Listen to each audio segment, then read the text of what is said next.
टकराव दो देशों में, ईरान और इजराइल के, और नुकसान हमारे भारत को। आखिर क्यों? ईरान और इजराइल के टकराव को लेकर भारत को बहुत ही बड़ा नुकसान का सामना करना पड़ रहा है।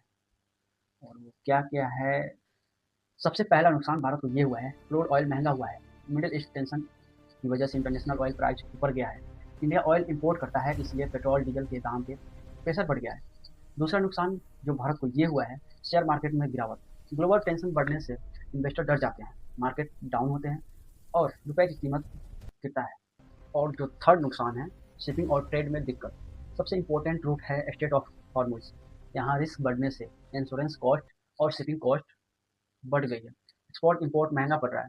चौथा नुकसान, एविएशन सेक्टर पे प्रेशर। एयर स्पेस रिस्ट्रिक्शन और रूट चेंज की वजह से फ्लाइट्स लंबी हो रही है, फ्यूल ज़्यादा लग रहा है, तो ऑब्वियसली टिकट महंगा होगा। और पांचवा नुकसान, गल्फ में काम कर रहे इंडियंस टेंशन में है। वहाँ लाखों नहीं, करोड़ से ज़्यादा इंडियंस काम करते हैं। अगर सिचुएशन और ख़राब हुई तो जॉब्स और सेफ्टी दोनों रिस्क में आ सकते हैं। अब सुनो, ये सब हो चुका है, अब सुनो आगे क्या हो सकता है। अगर वार और बढ़ी तो ऑयल सप्लाई डिस्टर्ब हो सकती है, पेट्रोल डीजल के दाम और बढ़ सकते हैं, इन्फ्लेशन बढ़ सकती है, राशन सब्जी डेली यूज़ का सामान सब महंगा हो सकता है, रुपया और वीक हो सकता है, फॉरेन इन्वेस्टमेंट स्लो हो सकता है।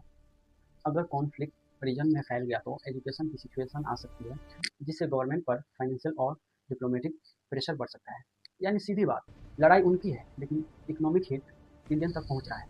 इसलिए ग्लोबल वार सिर्फ न्यूज़ नहीं होती, उसका असर हमारी जेब, हमारी इकोनॉमी और हमारे फ्यूचर पे पड़ते हैं।